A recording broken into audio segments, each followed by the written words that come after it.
Good evening students, good evening sir. God bless you और welcome to my YouTube channel Baloni sir commerce classes में आपका स्वागत है।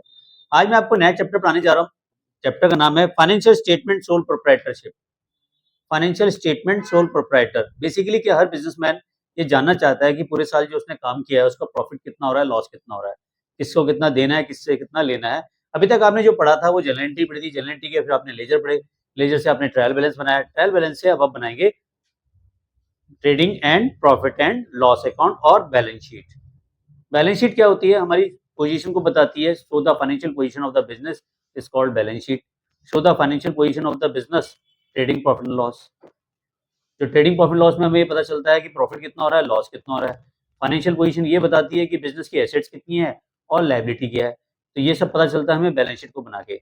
लेकिन इससे पहले हमें बहुत सारी चीजें पता होनी चाहिए कि भैया ट्रेडिंग अकाउंट में कौन से खर्चे आते हैं, प्रॉफिट एंड लॉस अकाउंट में कौन से खर्चे आते हैं, एसेट्स कौन सी चीजों में आती हैं और लायबिलिटी कौन सी चीजों की है। बेसिक अब तक तो इतना चीजें तुम्हें पता चली गया है कि भैया खर्चे क्या हैं, इनकम क्या है, एक्सपेंडिचर क्या है, ये चीजें। लेकिन एक छोटा सा ब्रीफ इसमें एक और भी चीज आती है जिसको मैं पढ़ाऊंगा। Financial statement show the financial performance, profit and financial position of the enterprises. तो ये हमारी पता चलती है इससे। सोल प्रोप्राइटर के जब हम फाइनल अकाउंट बनाएंगे, जब क्लास 12th में आओगे तो वहाँ पे आपको पार्टनरशिप के अकाउंट देखने के लिए मिलेंगे और कंपनी के अकाउंट देखने के लिए मिलेंगे। यहाँ पे जो अकाउंट बनाएंगे सिर्फ सोल प्रोप्राइटर के बनाएंगे, ठीक है। तो यहाँ पे दो अकाउंट बनाने के देखने के लिए मिलेंगे, एक बनाएगा ट्रेडिंग अकाउंट, एक बनाओगे प्रॉफिट एंड लॉस अकाउंट, और एक बनाएंगे हम बैलेंस शीट। तो हम इसमें भी पढ़ेंगे कैपिटल एक्सपेंडिचर और रिवेन्यू एक्सपेंडिचर क्या है, कैपिटल आइटम और रिवेन्यू आइटम क्या है। बेसिकली कैपिटल एक्सपेंडिचर क्या होते हैं? जो बिजनेस के लंबे समय के लिए हम खर्चे करते हैं, वन टाइम इन्वेस्टमेंट करते हैं, नॉन रिकरिंग नेचर के होते हैं, ऐसे सारे खर्चे क्या होते हैं हमारे कैपिटल एक्सपेंडिचर। तो जो वन टाइम होते हैं, जैसे बिल्डिंग परचेज कर रहे हैं, फर्नीचर, एसी, जो हम फिक्स एसेट्स के रूप में इन्वेस्ट करते हैं वो बन जाते हैं हमारे कैपिटल एक्सपेंडिचर। रिवेन्यू एक्सपेंडिचर वो होते हैं जो बार बार हो रहे हैं, रिकरिंग नेचर के हैं, हर महीने हो रहे हैं, बार बार हो रहे हैं, जैसे सैलरी दे रहे हैं स्टाफ को, स्टेशनरी का खर्चा, बिजली का बिल, मोबाइल के बिल, टेलीफोन, रिफ्रेशमेंट, ठीक है। इस तरह के जो खर्चे कर रहे हैं ये क्या है, हमारे रिकरिंग नेचर के हैं, हर बार होंगे। तो ये हमारे जो खर्चे होंगे रिवेन्यू नेचर के हैं। तो जितने भी रिवेन्यू नेचर के खर्चे हैं ये सब आएंगे ट्रेडिंग और प्रॉफिट एंड लॉस में। जो भी कैपिटल नेचर का एक्सपेंडिचर है वो जाएंगे बैलेंस शीट की एसेट्स में। कैपिटल एक्सपेंडिचर होते हैं हमारी एसेट्स, फिक्स एसेट्स के रूप में इन्वेस्टमेंट हो रहा है, जैसे बिल्डिंग खरीद रहे हैं, प्लांट एंड मशीनरी खरीद रहे हैं, कर तो यहाँ पे भी खर्चा कर रहे हैं, पर ये एक्सपेंडिचर है। कौन सा एक्सपेंडिचर है? कैपिटल। तो वन टाइम इन्वेस्टमेंट है, ये एसेट्स में इन्वेस्टमेंट हो रहा है, तो ये बैलेंस शीट का पार्ट माना जाएगा। और जो ट्रेडिंग का पार्ट और प्रॉफिट लॉस का पार्ट माना जाएगा वो माना जाएगा रिवेन्यू एक्सपेंडिचर, ठीक है। जैसे फर्स्ट टाइम बिल्डिंग खरीद रहे हैं तो ये कौन सा खर्चा है हमारा? कैपिटल। प्लांट एंड मशीनरी खरीद रहे हैं, कैपिटल। फर्नीचर खरीद रहे हैं, कैपिटल। क्लियर हो गया? फिर आता है रिवेन्यू एक्सपेंडिचर, ये तो मैंने आपको बता दिया, जो रिकरिंग नेचर का है, बार बार हो रहा है, जैसे सैलरी हर महीने दे रहे हैं, रेंट हर महीने दे रहे हैं, ऑफिस के एक्सपेंसेस हर महीने कर रहे हैं, स्टेशनरी का खर्चा हर महीने हो रहा है, इलेक्ट्रिसिटी हर महीने हो रही है, ठीक है ना, fuel charges, power, office expenses, advertisement, ये हर महीने नहीं हो रहे तो दो दो महीने में हो रहे हैं, साल भर में कई बार हो जाते हैं। तो ऐसे खर्चे क्या होते हैं हमारे? Revenue expenditure.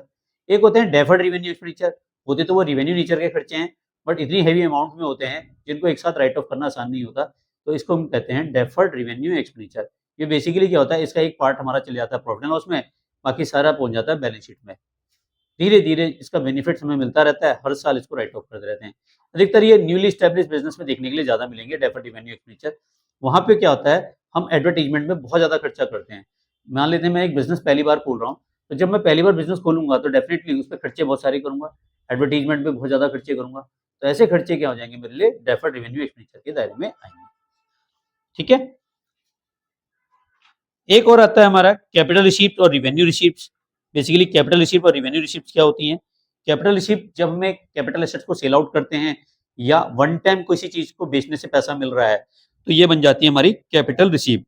Capital receive are the amount receive by the enterprises are not revenue by nature, वो रिवेन्यू नेचर की नहीं होती, वन टाइम मिलती है, तो इस तरह के हम क्या कहते हैं? कैपिटल रिसीव कहते हैं। जैसे sale of fix assets, fix asset को सेल आउट कर दिया, जब फिक्स एसेट को सेल आउट करेंगे तो उससे जो पैसा मिलेगा वो क्या बन जाएगा? हमारा कैपिटल रिसीव। तो कैपिटल रिसीव क्या होती है? जो रिवेन्यू नेचर की नहीं होती, वन टाइम रिसीव होती है, नॉन रिकरिंग नेचर की होती है, ठीक है। तो इस सेल ऑफ फिक्स एसेट्स करने पे हमें मिल रही है या इन्वेस्टमेंट को सेल करने से हमें जो पैसा मिल रहा है ये किसमें आएंगी? Capital receipt. एक होती है रिवेन्यू नेचर की, रिवेन्यू रिसीप्ट होती है, ये रिवेन्यू नेचर की होती है। रिवेन्यू रिसीप्ट कौन सी नेचर की होती है? रिवेन्यू नेचर की, रिकरिंग नेचर की, बार बार मिलेंगी। जैसे आप स्कूल में पढ़ते हैं तो स्कूल को हर महीने फीस मिलती है, आप मेरे यहाँ कोचिंग ले रहे हैं तो मेरे को हर महीने फीस दे रहे हैं, तो ये मेरे लिए कौन सी रिसिप्ट हो गई, रिवेन्यू रिसिप्ट। क्लियर हो गया, ठीक है। इसके बाद आता है इनकम स्टेटमेंट। इनकम स्टेटमेंट में आपको दो स्टेटमेंट देखने के लिए मिलेंगे, एक मिलेगा ट्रेडिंग स्टेटमेंट, एक मिलेगा प्रॉफिट एंड लॉस अकाउंट। इनको हम डिटेल में कराएंगे तो ज्यादा अच्छा समझ में आएगा, ठीक है।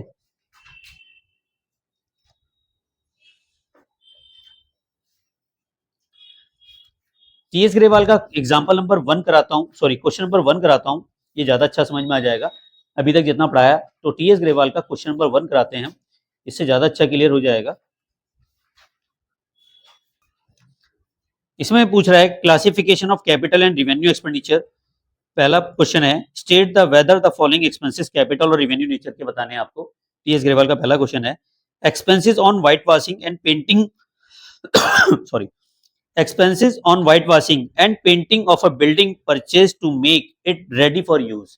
हमने बिल्डिंग को व्हाइट वॉश कराया, पेंट कराया और रेडी फॉर यूज, मतलब नई बिल्डिंग है, नई बिल्डिंग को व्हाइट वॉश करा रहे हैं रीयूज करने के लिए, रेडी फॉर यूज के लिए। तो जब भी नई बिल्डिंग को हम व्हाइट वॉश कराते हैं तो वो कैपिटल एक्सपेंडिचर माना जाता है, ठीक है, क्योंकि वन टाइम एक्सपेंसेस माना जाता है, फिर इसके बाद तो भाई 4-5 साल बाद ही व्हाइट वॉश होती है ना। लेकिन जब बिल्डिंग में रहने लग जाते हैं तो उसके बाद फिर रेवेन्यू नेचर का हो जाता है, हम उसको जब भी कराएंगे रिपेयर मेंटेनेंस कराएंगे तो वो रेवेन्यू नेचर का माना जाएगा। तो पहला एक्सपेंसेस क्या माना जाएगा, कैपिटल नेचर का। आपको ये बताना है कि कैपिटल एक्सपेंडिचर है या रिवेन्यू एक्सपेंसेस है। सेकंड है 10,000 पे स्पेंड किए construction of platform of new machine, capital है, कंस्ट्रक्शन कर रहे हैं, प्लेटफॉर्म बना रहे हैं, बार बार तो बनाएंगे नहीं, वन टाइम बनाएंगे, तो ये कौन सा खर्चा हो गया, कैपिटल नेचर का।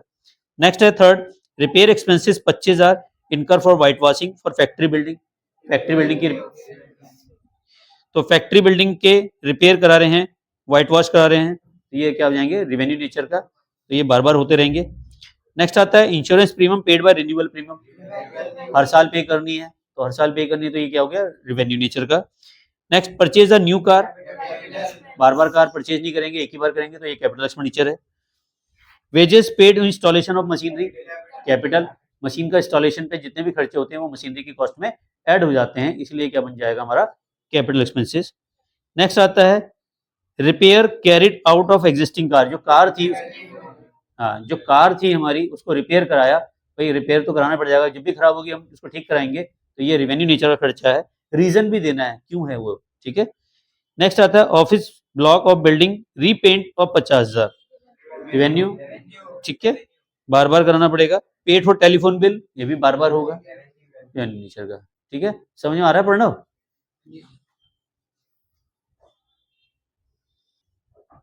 तो हम सीखेंगे ट्रेडिंग अकाउंट को कैसे बनाते हैं। ट्रेडिंग अकाउंट में होता क्या है, पहले इसको थोड़ा सा बेसिक समझ लो। ट्रेडिंग अकाउंट क्या होता है, जब हम सामान खरीदते हैं और सामान को बेचते हैं तो उसके लिए अकाउंट बनाते हैं trading account.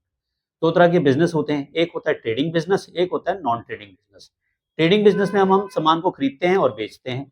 Non trading business में हम केवल सर्विसेज देते हैं, जैसे मेरा इंस्टीट्यूशन है, कुछ बेचता नहीं है लेकिन मैं सर्विसेज देता हूँ, तो मैं क्या बनाऊंगा, इनकम एंड एक्सपेंडिचर अकाउंट। वो इस सिलेबस में नहीं है आपके, लेकिन जो एक बिजनेसमैन है जो सामान खरीद रहा है और बेच रहा है, ठीक है, या प्रोडक्शन कर रहा है, तो वो जो अकाउंट बनाएंगे हम बनाएंगे ट्रेडिंग अकाउंट, ठीक है, क्लियर है।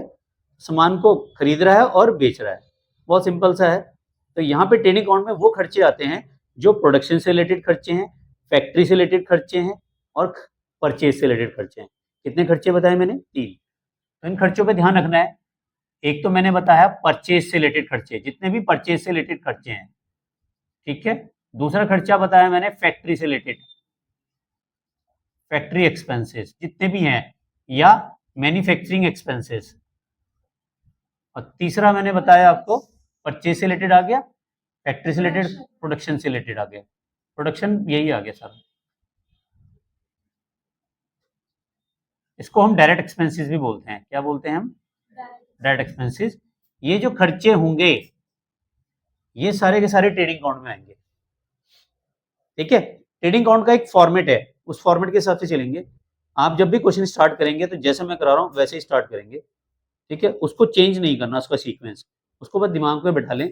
सबसे पहले शुरुआत ही यहाँ से होगी। सबसे पहले आता है ओपनिंग स्टॉक, क्या आता है हमारा, ओपनिंग स्टॉक। अगर मान लेते हैं क्वेश्चन में नहीं दिया हुआ है तो कोई बात नहीं, आप इसको ब्लैंक छोड़ देना, सेकंड नंबर पे आता है परचेज। क्या आएगा? जो भी आपने सामान खरीदा है इसमें से माइनस कर देंगे परचेज रिटर्न।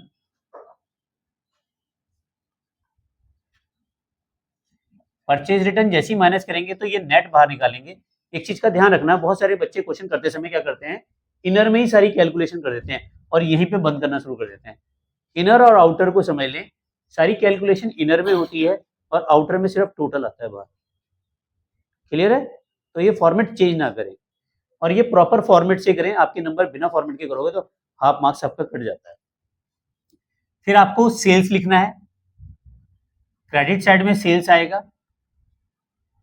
क्रेडिट साइड में दो ही आइटम आती है, सेल्स और क्लोजिंग स्टॉक।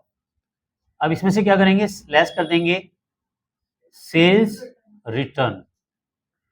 सेल्स रिटर्न को माइनस करा, बाहर आ गया। अब यहां पे क्लोजिंग स्टॉक आएगा। अब जो मैंने आपको ये चीज बताई है, ये चारों चीजें के स्टेप चेंज नहीं होंगे, ये चार चीजें अपनी जगह फिक्स हैं। सबसे पहले ओपनिंग स्टॉक, फिर परचेज, परचेज में से परचेज रिटर्न माइनस करेंगे, इधर सेल और सेल में से सेल रिटर्न माइनस करेंगे और क्लोजिंग स्टॉक। अब बाकी जो भी खर्चे हैं अब दिखाएंगे, तब तक एक्सपेंसिव नहीं दिखाएंगे। ऐसे नहीं कि जो क्वेश्चन में आया ऊपर नीचे कर रहे हो कहीं भी कुछ। फॉर्मेट यही है इसका, ठीक है? ये फॉर्मेट ध्यान हो गया। अब जो खर्चे आएंगे, सबसे पहले इसके नीचे आता है वेजेस। ध्यान रखना, वेजेस एक तो होती है प्रोडक्टिव, एक होती है अनप्रोडक्टिव। क्वेश्चन में कुछ भी मेंशन नहीं है तो ट्रेडिंग में आएगा, प्रोडक्शन से रिलेटेड होगा। अगर उसके आगे लिखा हो गया इनडायरेक्ट वेजेस, अगर किसी आगे लिखा है डायरेक्ट वेजेस, डायरेक्ट वेजेस आएगा ट्रेडिंग में। अगर क्वेश्चन में लिखा है इनडायरेक्ट वेजेस तो आएगा प्रॉफिट एंड लॉस में। और क्वेश्चन के आगे कुछ नहीं लिखा, खाली वेजेस लिखी है, तो मान लेना वो ट्रेडिंग का ही पार्ट है। समझ में आ गया?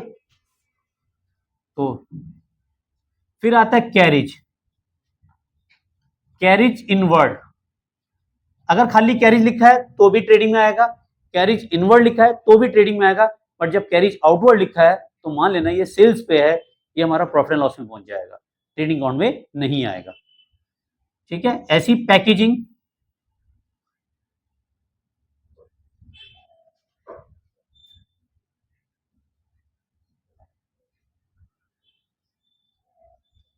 जो पैकिंग के खर्चे हैं वो भी इसका ही पार्ट है। फ्रेट, पैकिंग ऑन पैकेजिंग जो है वो अगर परचेज पे है तो यहां आएगा, अगर सेल्स पे है तो प्रॉफिट एंड लॉस में जाएगा। फ्रेट चार्जेस,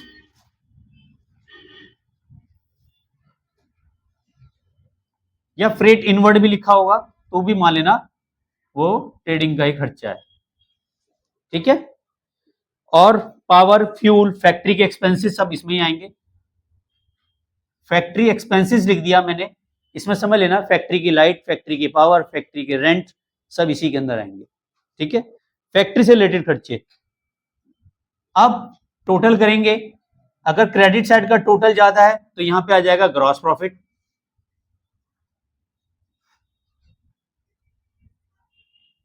और अगर इधर वाला टोटल ज्यादा है तो फिर आ जाएगा ग्रॉस लॉस। दोनों नहीं आ सकते, एक ही चीज आएगा, या तो क्वेश्चन में ग्रॉस प्रॉफिट आएगा या क्वेश्चन में ग्रॉस लॉस आएगा, sorry gross loss carried down, balancing figure. ठीक है?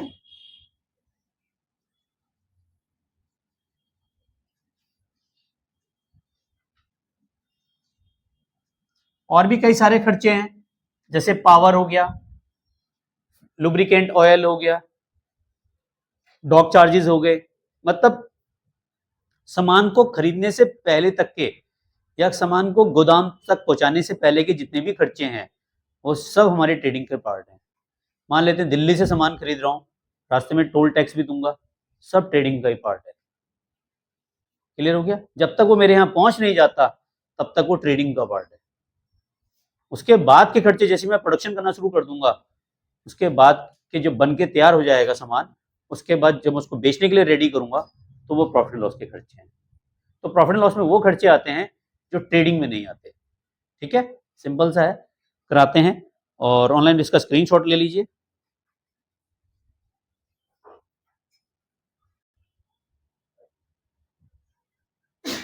और चैनल पे फर्स्ट टाइम है तो बेटा सब्सक्राइब करना ना भूलें, बेल आइकन को प्रेस कीजिए। एक चीज़ का और ध्यान रखें, अगर कहीं भी प्रॉब्लम्स आती है तो आप मुझे इंस्टाग्राम पे फॉलो कर सकते हैं, वहाँ पे अपनी प्रॉब्लम्स को डीएम करें। बलोनी सर के नाम से ही हूँ मैं इंस्टाग्राम पे भी। और thank you very much, channel को लाइक सब्सक्राइब करने के लिए। मिलते हैं नेक्स्ट वीडियो में, तब तक के लिए love you all, Vande Mataram, जय भारत, जय हिंद।